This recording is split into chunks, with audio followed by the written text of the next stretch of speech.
Hello, everyone. Welcome to the RN to BSN Completion Program online information session, and thank you for taking the time out of your day to participate. My name is Kylie DeHaven, and I will be your moderator for today. Before we begin, I have a few logistics that I want to cover. First, you are in listen-only mode, so the presentation is being broadcast through your speakers to avoid any background noise. Second, please feel free to ask questions at any time. You can do so by typing into the Q&A box at the left side of your screen. And you can do this at any time throughout the session. If we do not get to your question today, an Enrollment Advisor will follow up with you. And third, you can watch this presentation on demand at any time using the same link you used to register. We will also follow up with an email after the presentation. What we will cover. On today's agenda, we will introduce our presenters, then talk a little bit about Maryville and who we are. Then we'll give a lot of information about the RN to BSN program, as well as the student support services, admissions requirements, and tuition, and then we'll have a Q&A session to close out the webinar. All right, first, let's meet our team. Today, we have with us Dr. Bonnie Stegman, Assistant Professor of Nursing at the Catherine McAuley School of Nursing at Maryville. She is an alumni of the program and is currently the Program Coordinator for the RN to BSN. This is Dr. Stegman. Hi, I just want to welcome you, and I'll be speaking a little bit more about the program in a bit, but thanks for joining us today. Thank you. Today we also have with us Senior Enrollment Advisor Karen Tucci. Good afternoon, everyone. Thanks so much for being on the call with us today. We're looking for a very informative session for all of you. Thanks again. Okay. So to get started, I will let Karen kick us off with a little bit more information about Maryville. Sounds good, Kylie. Thank you. Once again, hello, everyone. Thanks for joining our webinar today. My name is Karen Tucci, and I am a Senior Enrollment Advisor here. Just a little bit about my background. I do hold a bachelor's degree in sociology and a master's degree in higher education. Now I'd like to tell you a little bit more about Maryville University. We are located in St. Louis. We're founded in 1872. We are ranked as a top private school by U.S. News and World Report and Kiplinger's. We are an Apple Distinguished School. We are a Digital World Initiative. We're ranked among America's top colleges by Forbes in 2017. We are accredited by the Higher Learning Commission. We are also accredited by the Commission on Collegiate Nursing Education. We have numerous corporate partnerships. We do have some enrollment details for you. We do have over 6,800 students, 90 degrees at the undergraduate, master's, and doctoral levels. We have a diverse student body representing 50 states and 54 countries.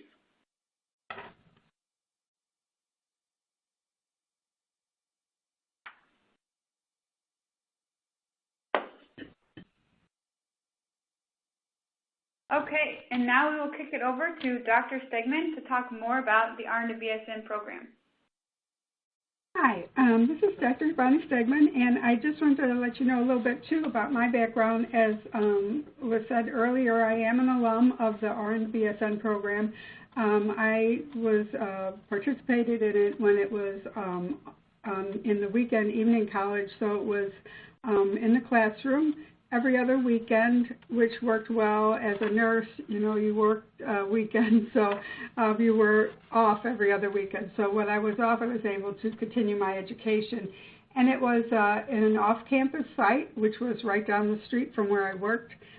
So it worked out very well, and I've been happy with the program and was excited to be able to get this position where I'm not only the coordinator, but I do teach in the program, and I really do love it. So why take your RN to BSN to Maryville? Well, there's a lot of reasons. I think you will be very happy, but it is completely online, and there is not a time when you are required to come to the campus. However, that doesn't mean you aren't welcome. So if you live in the area, or even if you don't, feel free to visit us. You can contact me if you want more of a formal visit. I'd be happy to show you around, show you the library, the Walker Hall, which is a beautiful health professions building. So I would be, very much appreciate if you want to come in. I'll help you. There's no application fee to apply, so that you don't have to worry about having money up front. The program itself can be completed in 3 semesters, but you don't have to do it that quickly. So if you want to kind of stretch it out, it's perfectly fine. We do have a lot of students that take maybe just 1 nursing course every 8 weeks, and it can bring it out to maybe 5 or 6 semesters or longer, depending on how your life issues are happening, because we know most of our students are working adults and have families and other things competing for their time. So we're very aware of that, and we will work with you to make the schedule work with your schedule. We do take eligible transfer credits, so if you've already completed all of your gen eds, those will transfer. That will be talked about a little bit more later in the program. Next. So, I'm sure you're aware that there has been a call, and research has shown that patient outcomes are better with nurses that have a bachelor's degree. And the call has been to try to get that goal of having a larger percentage of nurses with their bachelor's degree. This also leads to having the ability to move up, maybe to a manager position, and on for most hospitals do want that bachelor's degree. I'm not saying that your previous education or experience is not worth it, but as I said, that just broadens your knowledge and makes you a more attractive candidate for those positions. As you can see on the slide, some of the settings that you could do and their average salaries are quite attractive. So even at that standpoint, it would enhance your ability to qualify for those positions. And there again, as a nurse, we do want to encourage that lifelong learning and just the ability to gain more knowledge.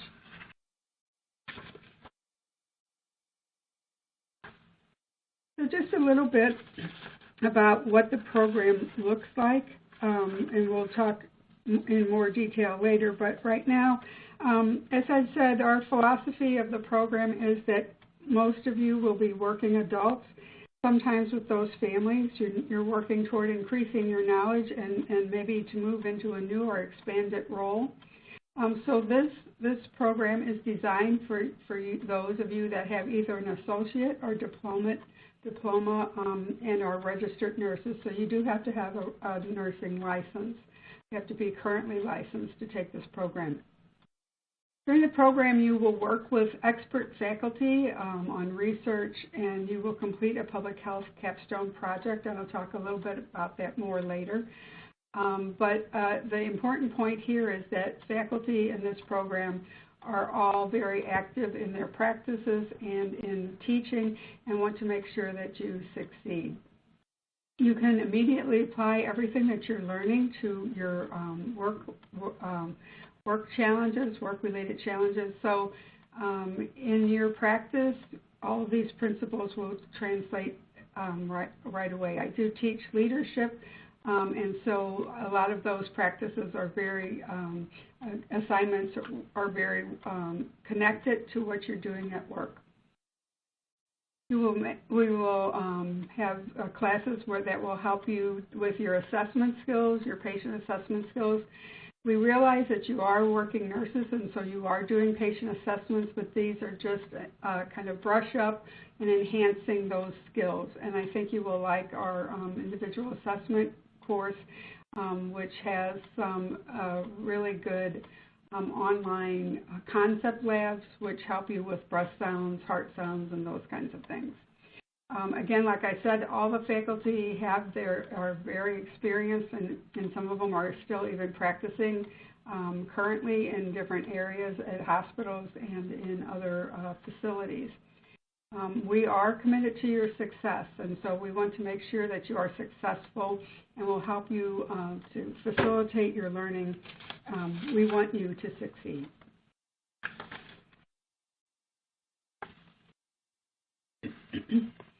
Just a little bit about the curriculum. It's 129 credit hours in order to get your Bachelor of Science degree.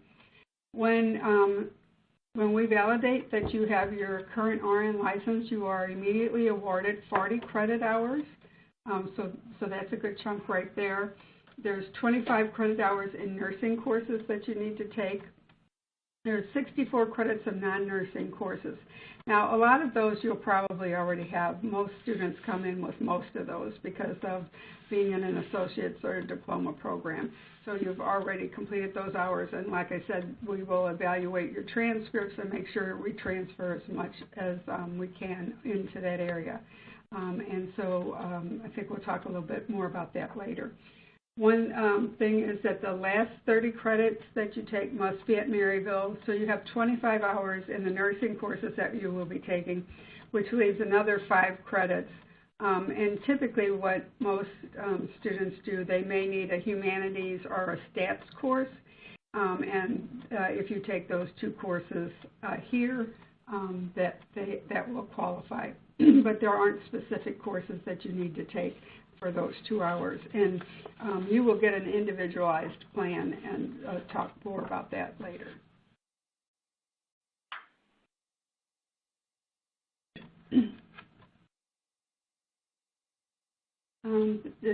I wanted to just go over to you to give you an idea of the courses that you will be taking.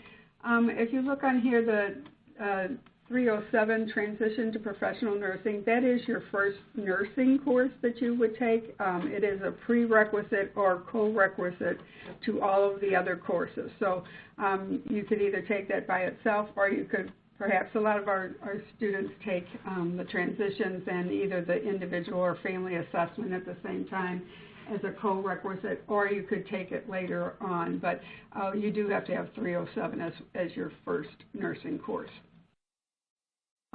Then, as you can see, we have a research course, individual assessment, family assessment, nursing informatics, which, as we all know today, is very important, not only with your electronic medical records, but also with research, knowing how to use the web, how you interact with patients and families. And so this course goes into all of those things, the ethical questions that might come up on the internet. And then leadership, typically you take leadership and the public health capstone toward the end of the program, but for leadership it's not necessarily required that you take it later. You might take it earlier in the program. Again, you notice it's leadership and not management, and that's because it is truly a leadership course. You don't necessarily have to be a manager to be a leader. And so we want to encourage all of our nurses to be those leaders. You also would take 1 nursing elective. At this time, we have 2 courses you can pick from, genetics and end of life. I will let you know genetics is an interprofessional education course, so that means not only are there nursing students in there, but there may be physical therapy students, occupational therapy students, and other health professions in that course, which gives it a nice blending of how we interact with others in the profession. And then, of course, the end of life. So you would pick one of those. Then the public health capstone, that is the only course that is 16 weeks long. All of the other courses are 8 weeks. The reason the end class is 16 weeks is because you will need to prepare and then implement a project. So this gives you that extra time to be able to fit all that in. The coursework in itself, you may not have things active discussions during every week. It might be every other week, or there may be a couple of weeks in between in order for you to set up your project. Typically, a lot of the projects are well, they are going to be in the community, so you will find a community. You do an assessment on that community to find out what are some of the health needs in that community, and then you will design and implement a project that would address one of those areas of concern. The course sequences, we do have an option starting in fall, spring, and summer. And typically the rotation of how you would take these would be the transition course, individual assessment, and family assessment in the first semester. The second semester would be nursing informatics, then the research, and then your nursing elective, either genetics or end of life. And then the final semester would be leadership and public health. Now, as I said before, if you wanted to do, be finished in 3 semesters, that's kind of the rotation you would do, although you could, not necessarily have to take exactly those courses in that order. You might need to take something at a different time depending on your schedule and when it's offered. And again, as I said, we can stretch that out, so it doesn't necessarily have to be 3 semesters long. You could do 2 nursing courses a semester, so that's 1 every 8 weeks, and therefore that would bring it out to a 4 or 5 semesters. You could even do it longer if you needed to.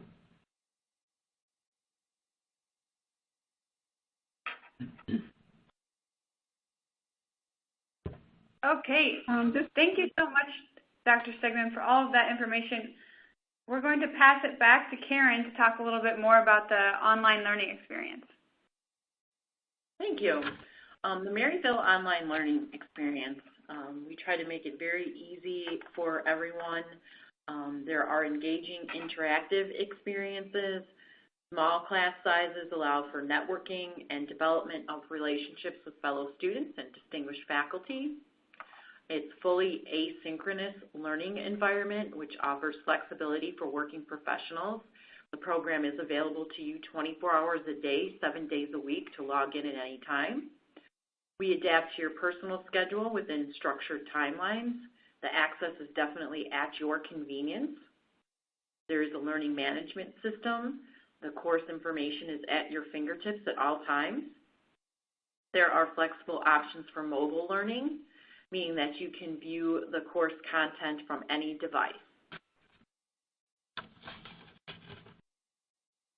And then I'll give you a bit of information in regards to the support here at Maryville University. First of all, it is very flexible. You're online, there is some face-to-face or blended, whatever really you feel that you need. The pace, as Dr. Stegman said, each session is 8 weeks. We are a very transfer-friendly university. We'll take a look at your transfer credits and devise a degree plan for you. You do have a student support center here that is available to you. It's a division of student success. You also have access to other resources. We do have a career center and professional development that is available to you.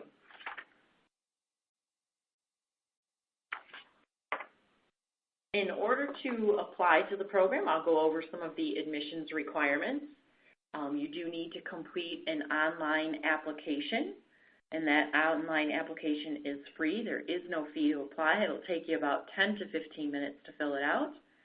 Official academic transcripts from all previous attended institutions that can either be emailed to us or mailed to us. For the Bachelor of Science in Nursing, you do need a cumulative GPA of 2.5 on a 4.0 scale from an accredited institution. You do need a valid RN license, and at least 30 credits of this degree must be taken with Maryville University. In regards to the tuition, the cost per credit hour is $500. You also may be working with one of our corporate partners and a discount may apply. There is a one-time fee per semester of $350. That includes graduation fees, unlimited transcripts, access to the writing center, everything that's included basically while you're a student. Financial aid is available and corporate discounts may apply. You can ask your enrollment advisor about that. And if you are ready to apply, or if you even have further questions, the next thing to do would be to schedule an appointment with your enrollment advisor to go over your course evaluation, financial aid, the application steps, the admission process. Once your application is complete and all your documents are included with your file, you will receive an admission decision from the academic department.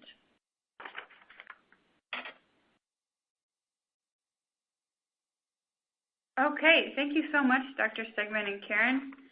This is the beginning of our question and answer portion. So please, if you haven't already submitted your question, do so now or at any time. To get started, the first question that we have is about transfer credits, and this is for Karen. Can you just give us a little bit more information about the transfer credits? Sure, absolutely. What we like to do is receive your official transcripts, and then what we do from your previous institution that is regionally accredited. And then what we do from that point is we will develop for you a degree plan that will state exactly what you need to take here, and your enrollment advisor will discuss what you need to take and how long it will take, so then you'll have an idea of basically how long you will be in school, and then you'll also have an idea of exactly how much it will cost. So we definitely will take a look at all official transcripts and provide you with a degree plan that can be discussed with your enrollment advisor. Thank you. Okay, Dr. Stegman, this one is for you. How intense is the workload? As a working nurse, how much time do I need to be able to dedicate to my studies per week? Well, again, it's going to kind of vary depending on how many courses you're taking at a time. A good kind of indicator is that you will need to devote at least roughly about, when you think of normally a 3 credit hour course, you're in the course for 3 hours. Normally you would be in classroom. So figure about 3 hours that week, and then you will need to add in time for preparation for any quizzes, doing your papers, and then if there's any reading, the reading to be done.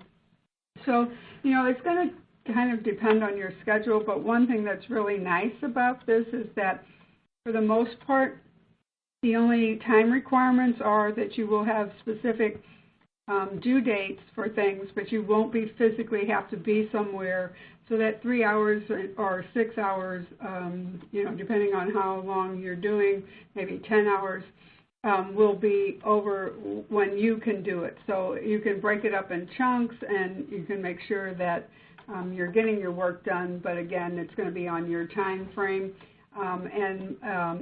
All my students have been able to manage working as families and doing the program. And just don't forget that, the faculty are here to help you, so that if you're running into any problems, we encourage students to contact us right away, and we can help you, work around any issues that you have. So again, it's just like any coursework, you will need to devote time to it. It is going to, impact your schedules, but if you kind of work with when you can, that's nice having 24-hour access to your courses. You can post at any time of day or night.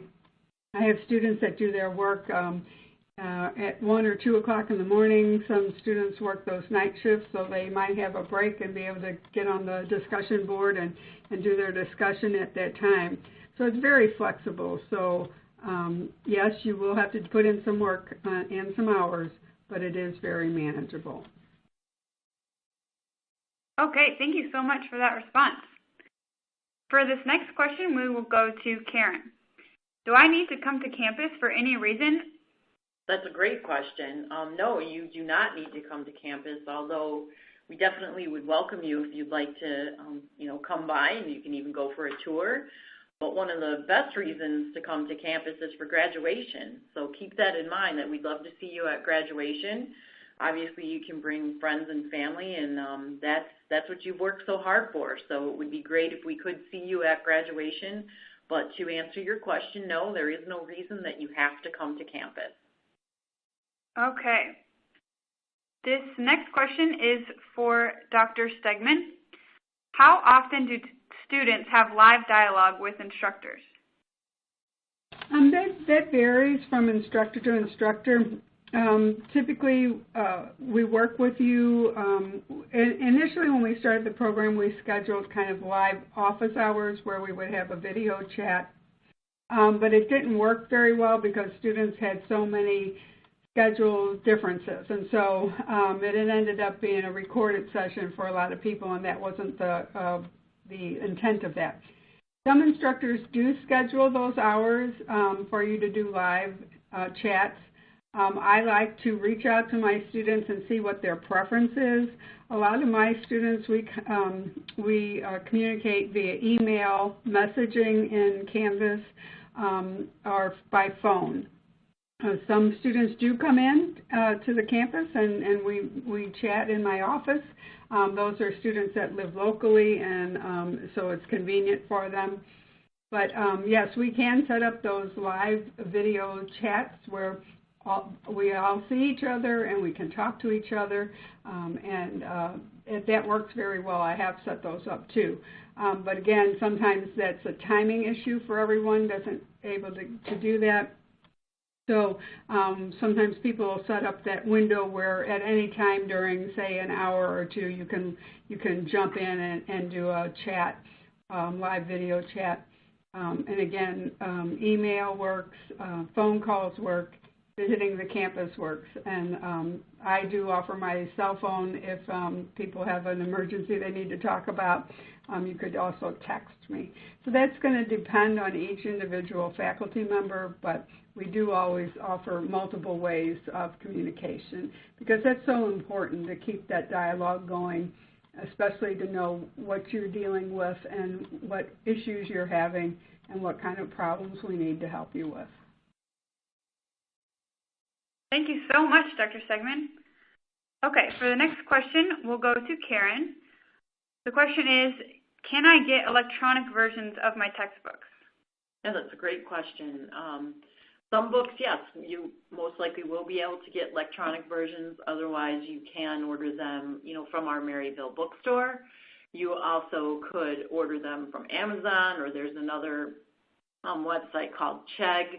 But if the book is available electronically, you're more than welcome to get it that way. It's just, whatever you prefer. Some people prefer having a hard copy book in their hand. Some people prefer to look, on their Kindle and, read their book if necessary. One way that I was able to get my books when I was going to school is I actually rented my books off of Amazon for some of the books that I didn't want to keep. So it's a little bit of a cost savings, but then the ones that I wanted to keep, I actually purchased. But to answer your question, of course, you can get them electronically if it is available. Thank you. Thank you, Karen. Okay, for this next question, we will go to Bonnie. Dr. Stegman, excuse me. How technically savvy do we need to be successful in this online program? Well, obviously, since it is a computer program and it is online, you will need to be able to, operate. If you can get on the internet, if you can get on Facebook, you should have no problem with this. There is a really easy. The course system is Canvas, and it's very user-friendly. It's a lot of clicking on. All the buttons are there. If you can click on a button, you can get into anything that you need to in the course. So obviously, we are going to try to develop your skills during this program because as a nurse, you need to that you have that technology skills in order to, branch out and make sure you're getting the latest research, to know what's going on in your practice. And as you know, your electronic health record is all computer-based. So I think most people come in very versed in how to use the system. And then as we go through the program, you do learn a little bit more of how to use other applications. So, you don't have to be a geek, like on Best Buy, they have their Geek Squad. But we do, it is an online program, so there is some ability of being able to do that. But again, as I said, if you can use your electronic health record at work, if you know how to use the internet and email and those kinds of things, you'll be just fine. And there's always help. We have a help desk is available to help you. So if you ever have any technical problems, that's listed the phone number, and you can chat with them, and they will very much help you with any technical issues you may have. Okay, thank you so much, Dr. Stegman, and thank you, Karen, for all of those great responses, and thank you to everyone who submitted a question. This will close the Q&A portion of our webinar. If anyone has any more questions that they think of later, please do not hesitate to reach out to us. If you look at the resources section on the left side of your screen, you'll see several different resources available to you. You can schedule an appointment with an advisor to go over the program or any questions you may have. You can find more information on our website. You can look at the application checklist, or you can start your application right now. And we do want to call your attention to the fall application deadline. This is on Monday, July 16th, so go ahead and get started now so we can get you enrolled. And thank you again for taking the time out of your day to join us. And thank you again to our presenters, Dr. Stegman and Karen.